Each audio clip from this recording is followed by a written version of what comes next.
and when you feel as if you'd like to play something a little bit. Durante 33 años, Fred Rogers hizo que los niños se sintieran seguros en la televisión, pero después de que murió en 2003, su esposa Joanne reveló algo que nadie sabía. Cada año en su cumpleaños, Fred escribía una carta a Dios. Se preguntaba si su trabajo importaba y si estaba haciendo lo suficiente. Guardó más de 30 de esas cartas bajo llave, pidiéndole a Joanne que las mantuviera en privado mientras él estuviera vivo. Pero eso no fue lo único que escondió. En 1986 escribió un manuscrito tan crudo que los editores se negaron a publicarlo. Lo que Fred Rogers mantuvo oculto te dejará en shock. Fred Rogers nació el 20 de marzo de 1928 en Latrobe, Pensilvania. Su padre James acababa de construir una mansión con pisos calefaccionados y un ascensor privado. Su madre Nancy provenía de una familia de banqueros. A pesar de toda esa riqueza, Fred pasó sus primeros años mayormente solo. Su propiedad tenía 47 acres, pero se sentía vacía. Su padre rara vez estaba en casa, trabajando largas jornadas en la acería, y aun con 3 sirvientes alrededor, Fred solo quería alguien con quien hablar. Esa profunda soledad le hizo anhelar la cercanía emocional más que los juguetes o el lujo. A los 2 años, Fred contrajo sarampión y escarlatina durante la Gran Depresión. Fue una época aterradora. El 15% de los niños en Pensilvania que contrajeron ambas enfermedades no sobrevivían. Fred estuvo postrado en cama durante 47 días. Su fiebre superó los 104 grados y comenzó a alucinar. Pero durante esas largas noches, su madre se sentó a su lado todos los días. Le enseñó a tocar melodías en las teclas negras del piano porque la fiebre había dejado sus dedos demasiado débiles para las otras. Cada tecla negra era una emoción. Ese piano se convirtió en su primer amigo de verdad.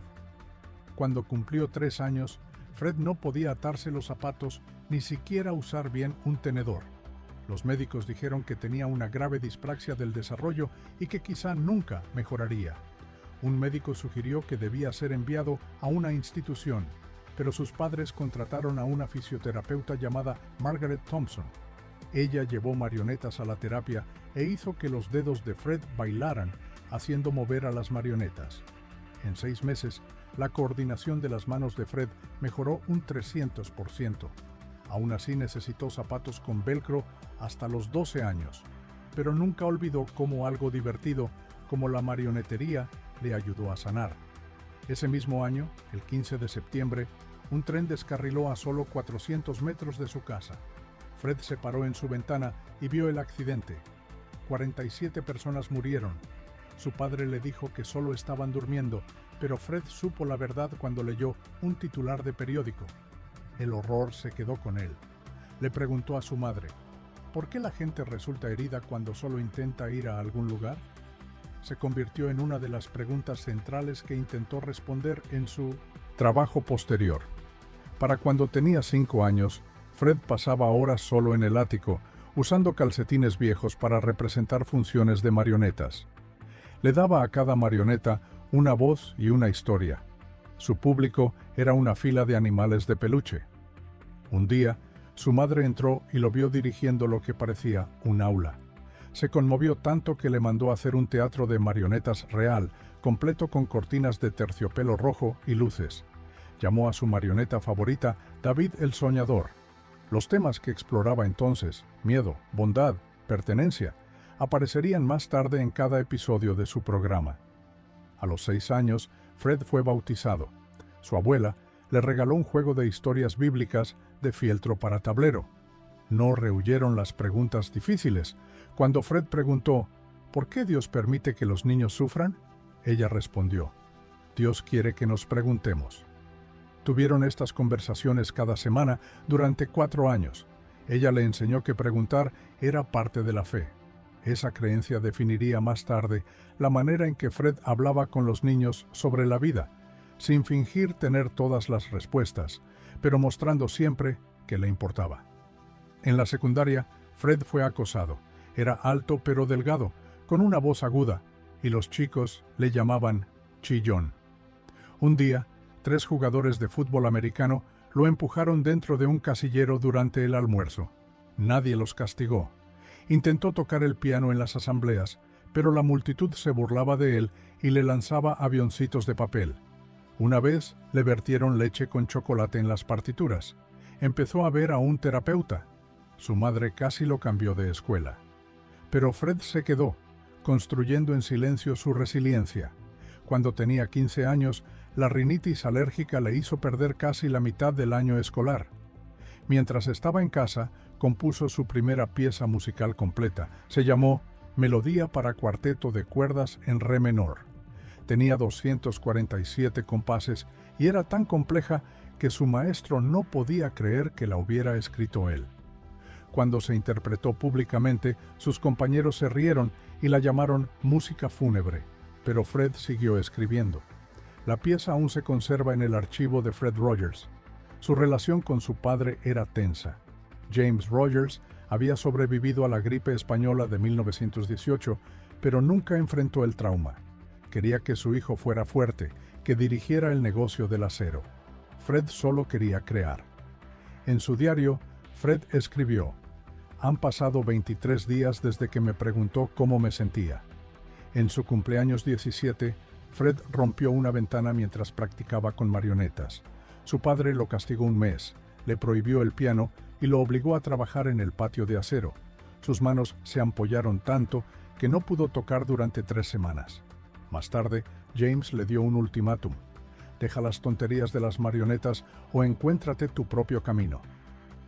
Fred eligió su propio camino. Cuando su hermano Jim nació en 1937, Fred tenía 9 años. No lo manejó bien. Escondió los biberones del bebé y se negó a hablar durante 6 semanas. Llevaron psicólogos. Fred solo se comunicaba mediante notas y dibujos, algunos de ellos inquietantes. Años después admitió: «Quería que Jim desapareciera para que me volvieran a amar».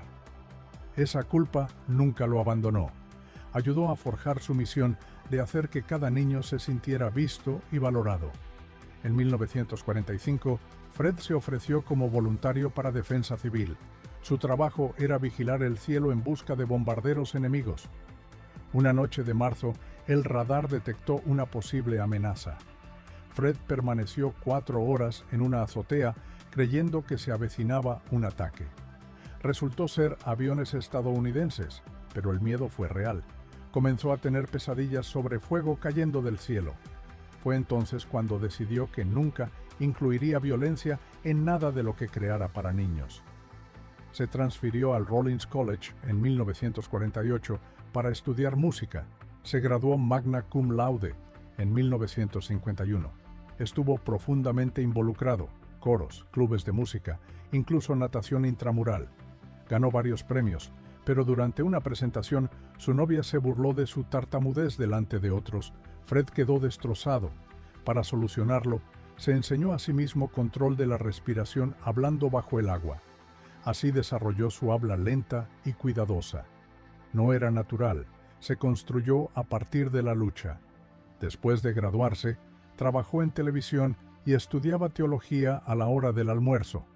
En 1963 fue ordenado, no para predicar en una iglesia, sino para servir a los niños a través de la televisión.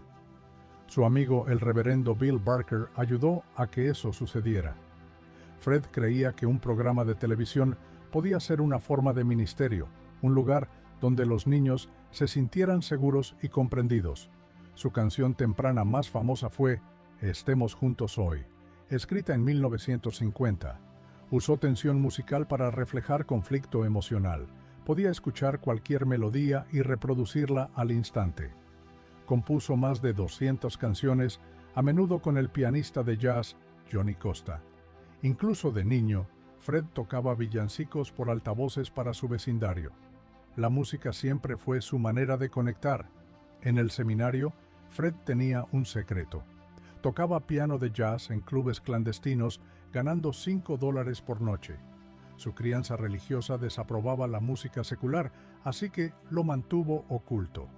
Pero ese trasfondo de jazz le dio a sus canciones su riqueza. Bajo la superficie calmada de Mr. Rogers Había un artista que asumía riesgos. Conoció a Joanne en Rawlins en 1948. Ella estaba en el comité de bienvenida.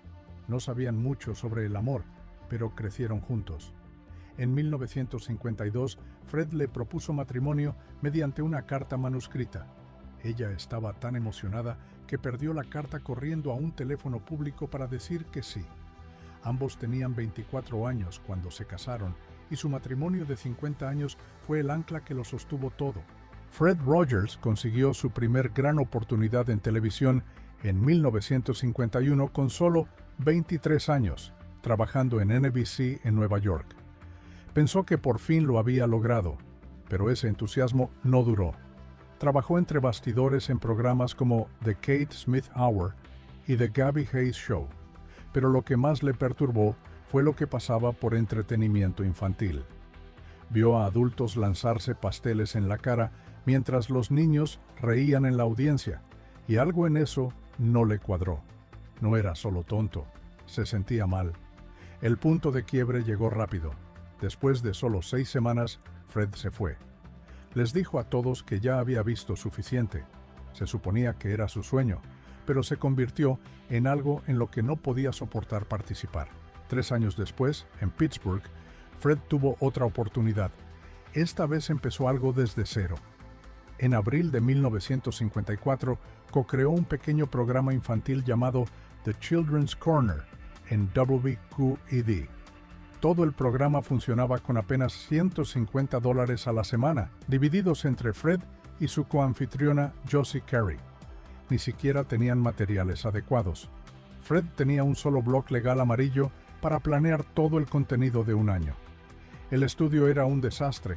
Fred tenía que correr del escenario de marionetas al órgano y de vuelta durante transmisiones en vivo, por eso cambió a usar zapatillas. Las marionetas ni siquiera eran parte del plan original.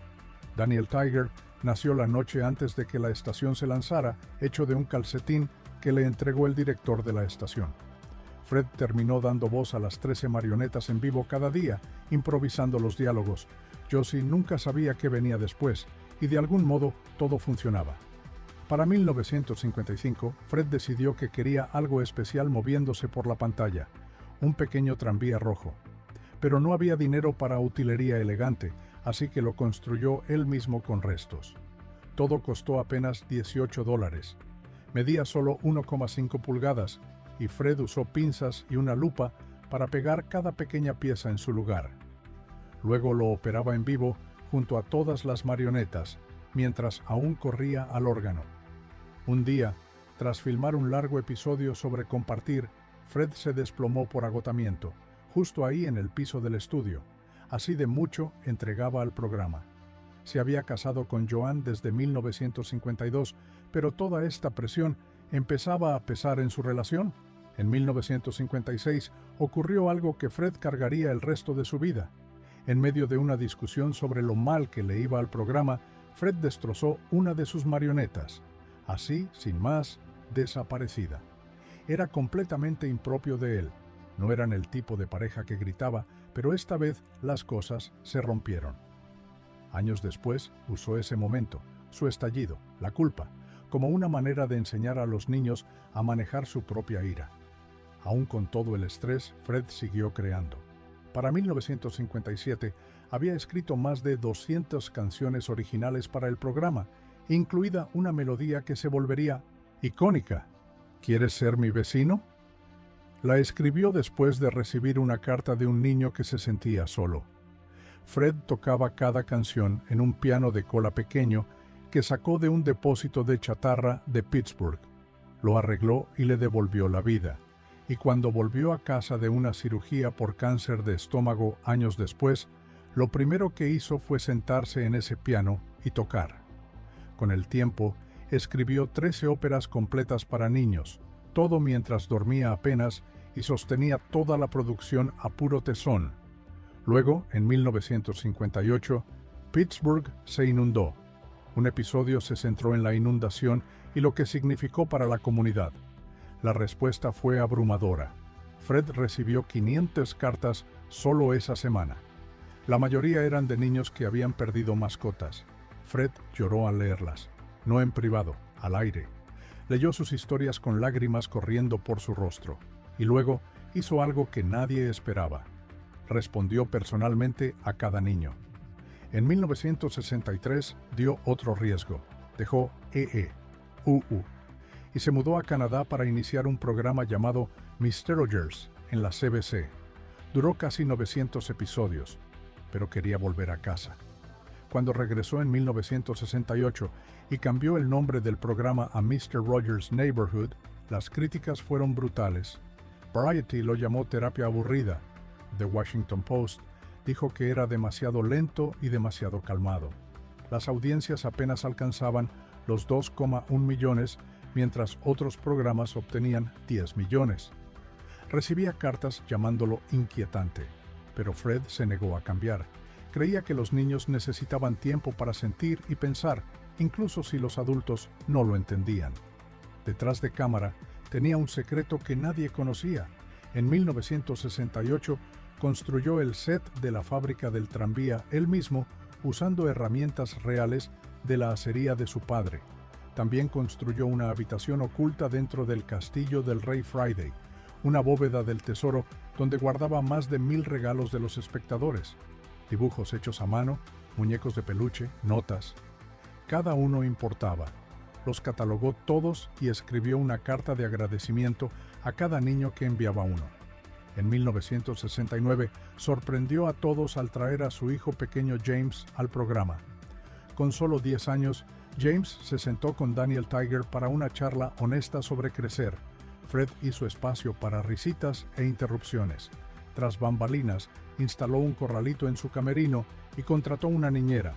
Para Fred, la familia no pertenecía a puertas cerradas, pertenecía ahí mismo frente a los niños que miraban, pero no todos creían en lo que hacía. En 1970 el financiamiento de PBS estaba bajo amenaza y Fred se encontró ante un comité del Senado. Tenía solo 5 minutos para presentar su caso. Dijo su salario, exactamente $28,000 al año, y lo comparó con ejecutivos comerciales que ganaban $200,000. Luego, suavemente, recitó una canción que escribió sobre la ira. La sala quedó en silencio. El senador John Pastore se inclinó y le dijo: «Acaba de ganarse los 20 millones». Ese testimonio de 5 minutos salvó a PBS. Lo que pocos sabían era que detrás de la voz suave y los suéteres vivía un atleta. Diagnosticado con hipertensión leve en 1971, Fred comenzó a nadar 3 millas todas las mañanas a las 5:30 a.m. Podía hacer press de banca con 200 libras, hacía 100 flexiones al día y tenía la frecuencia cardíaca de un corredor de maratón, pero lo mantuvo en secreto porque no quería que los padres pensaran que fingía su imagen gentil.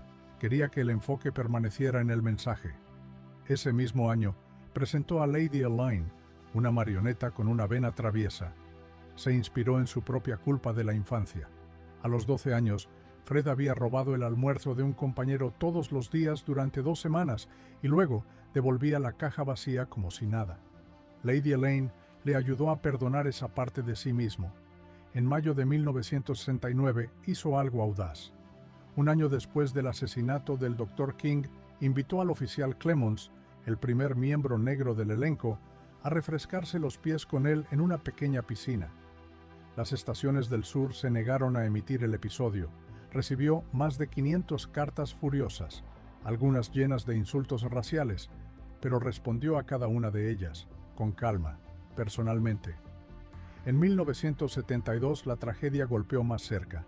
Un amigo cercano se quitó la vida. Fred, ministro desde 1963, cayó en una profunda duda. Durante meses no pudo darle sentido.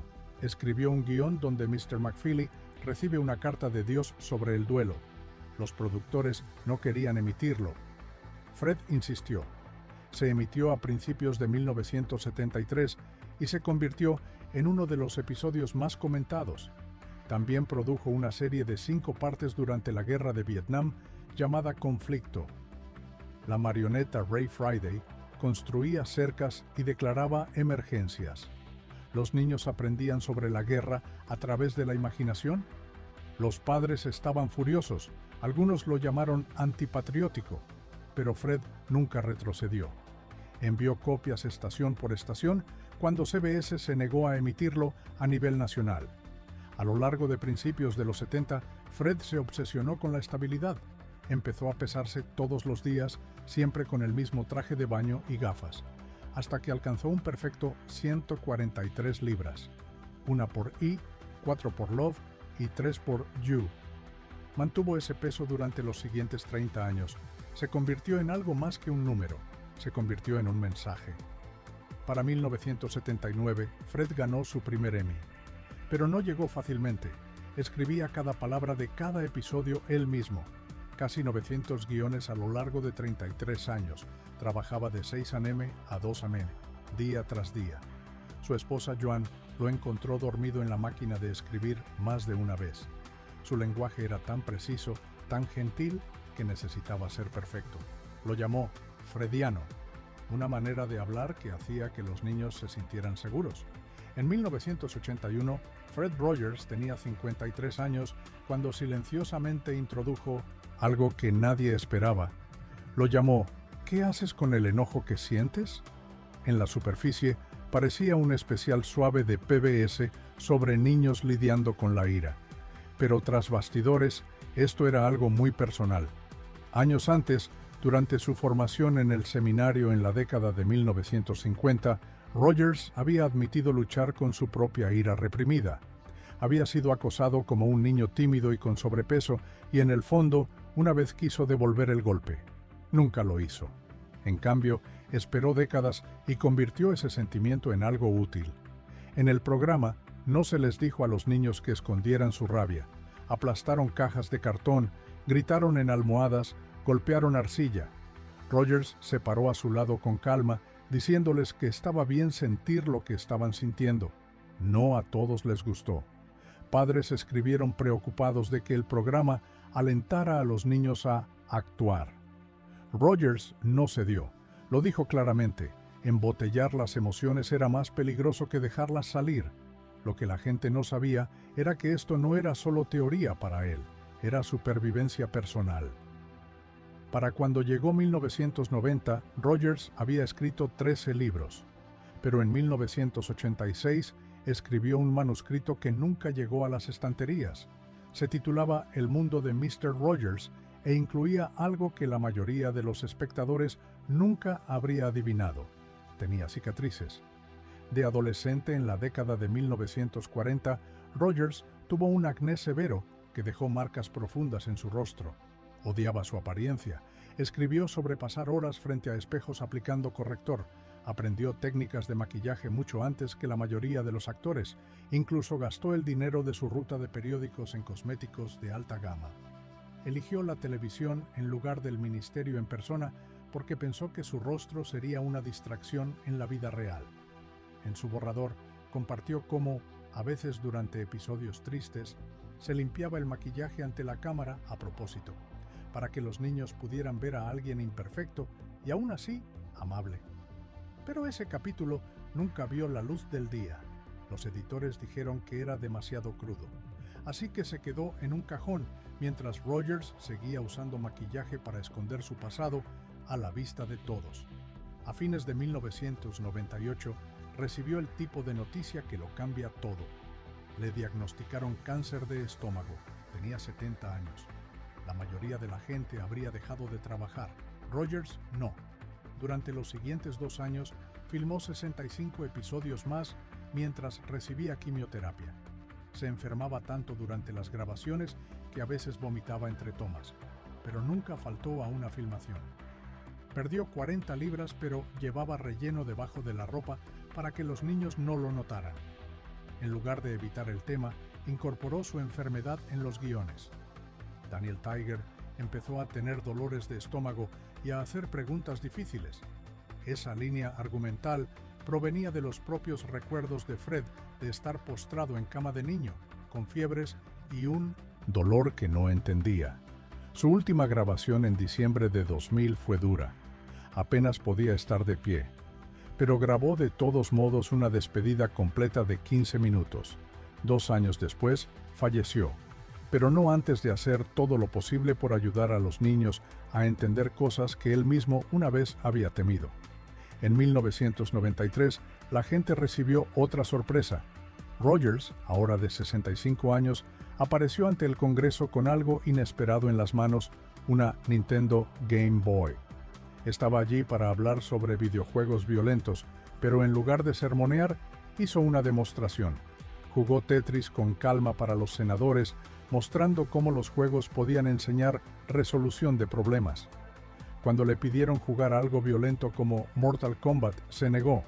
Había hecho la investigación, contrató adolescentes para enseñarle a jugar docenas de juegos, tomando notas de todo. Descubrió que en una hora los niños podían ver hasta 47 actos violentos en los videojuegos, comparados con solo 3 en la televisión normal. ¿Su solución? Un sistema de clasificación para juegos. Su recomendación ayudó a dar forma al sistema de etiquetas ESRB que aún vemos hoy. Fue uno de esos raros momentos en que alguien conocido por su gentileza entró en una sala dura y cambió opiniones con datos, no solo con el corazón. Algo hermoso sucedió también en 1988. Fred Rogers se convirtió en abuelo, y durante la grabación de un episodio, un rayo destelló fuera del estudio. Trazó recuerdos. De niño, había sufrido de asma y las tormentas lo empeoraban. Su madre solía ayudarlo a contar los segundos entre trueno y relámpago para mantenerse calmado. Ese día, sin previo aviso, Rogers abandonó el guión y comenzó a cantar una nana de 12 minutos sobre tormentas y respiración. Todo fue improvisado. El equipo quedó inmóvil. Nunca antes había salido del guión. Más tarde, admitió que había estado escribiendo canciones en silencio para su nieta durante meses, preparándose para este momento. Había guardado diarios de su infancia, docenas de notas sobre sus ataques de asma, y ahora las estaba convirtiendo en consuelo. La canción se emitió tal como se cantó, y luego la llamó el momento más honesto de su carrera televisiva. En diciembre de 2001, después de 33 años y 895 episodios, Fred Rogers dejó oficialmente de hacer programas nuevos. Pero no desapareció, siguió grabando especiales, haciendo trabajos de voz, respondiendo cartas. En 2002 dio una entrevista que reveló algo que la mayoría no sabía. Cada mañana, Rogers pasaba 2 horas rezando, no solo oraciones generales. Mantenía listas de 500 nombres, niños reales que le habían escrito, y rezaba por cada uno por su nombre. Lo había estado haciendo por más de 20 años. Eso significaba que había orado por cientos de miles de niños, uno por uno, todos los días. Su equipo quedó asombrado. Sabían que era espiritual, pero no tenían idea de cuán profundamente personal era su conexión con los espectadores. Su salud siguió deteriorándose, el cáncer volvió, y para 2002 usaba un andador tras bambalinas. No quería que los niños lo vieran débil, así que lo escondió, pero sabía que el final estaba cerca. Planeó un último momento, una despedida al tranvía. Esto no era solo para la audiencia. De niño en Latrobe, Pensilvania, Rogers solía despedirse con la mano de tranvías reales desde su porche. Decir adiós al tranvía del vecindario reflejaba ese recuerdo. En agosto de 2001, el episodio se emitió. Miró a la cámara y le dijo al tranvía: «Fuiste especial para mí». Eso no era solo actuación, era Fred despidiéndose de todo. Murió el 27 de febrero de 2003. Tenía 74 años. Complicaciones de neumonía se lo llevaron poco después de que el cáncer regresara. El mundo reaccionó rápido. Más de 50 millones de personas compraron un sello conmemorativo que presentaba su cardigan rojo. Pero había algo que la mayoría no sabía. Rogers había pesado ese suéter todos los días. Siempre salía a exactamente 2,7 libras.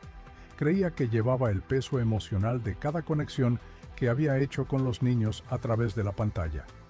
Su suéter rojo ahora se encuentra en el Heinz History Center en Pittsburgh, junto a marionetas, sets y guiones manuscritos. Su esposa, Joanne, se convirtió en la guardiana de su memoria. Compartió una última verdad en una entrevista de 2018. Cada año en su cumpleaños, Rogers escribía una carta adiós. Se preguntaba si estaba haciendo lo suficiente, si su trabajo realmente importaba. Guardó más de 30 de esas cartas junto con diarios de correo de espectadores que lo hacían llorar. Respondía a niños cuyos padres se divorciaban, niños que perdían hermanos, niños que tenían miedo.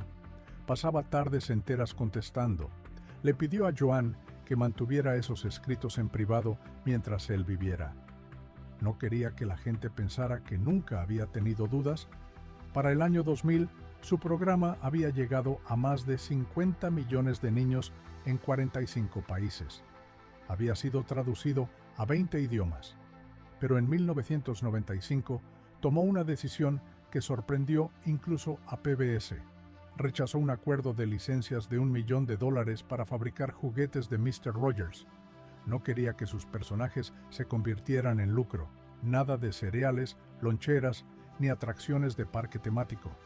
Dijo que el espacio entre la pantalla y el niño era sagrado. Nunca permitió que el dinero tocara ese espacio. En 2018 se estrenó un documental llamado ¿No quieres ser mi vecino? Recaudó casi $23 millones, rompiendo el récord de documentales biográficos. La gente llenó los cines, no por explosiones o escándalos, sino por la verdad tranquila de un hombre. La película mostró a Rogers hablando sobre el divorcio mucho antes de que fuera aceptado tratar tales cosas con los niños. El director dijo que el público estaba listo para algo real. Rogers se los dio, incluso años después de su muerte. Fred. Rogers cambió para siempre la salud mental infantil. No era solo amable por fuera, había vivido enfermedad, acoso, trauma. De niño, tuvo escarlatina y se quedó en interiores durante semanas. Ese dolor se convirtió en música. Dijo que aprendió a llorar y reír a través de sus dedos en el piano. Décadas después, los estudios mostraron que los niños que veían a Rogers eran más resilientes emocionalmente. Las escuelas incluso empezaron a usar sus métodos para terapia. Su dolor infantil no simplemente se desvaneció, ayudó a miles a sanar, y el trabajo no se detuvo. Su hijo James lo llevó adelante. En 2012 se estrenó El vecindario de Daniel Tiger. Está basado en los personajes de Fred y en sus viejas notas del seminario. Sí, incluso allá por la década de 1950, Fred había estado escribiendo sobre la ansiedad ambiental de los niños, mucho antes de que fuera un tema principal. El programa sigue en emisión, renovado hasta 2026, y hasta ayudó durante los confinamientos por COVID. Los niños con autismo han mostrado avances usando los métodos de Daniel Tiger, y el equipo aún usa utilería original del programa antiguo, manteniendo viva la huella de Fred. Incluso hoy, el archivo de Fred Rogers alberga más de 22,000 objetos.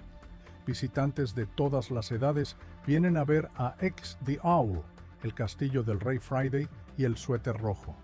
Las exhibiciones se extienden a lo largo de 6 pisos. La conexión emocional sigue ahí. Rogers dijo una vez que el espacio entre la pantalla y el niño es sagrado. De alguna manera, incluso ahora, ese espacio todavía se siente vivo.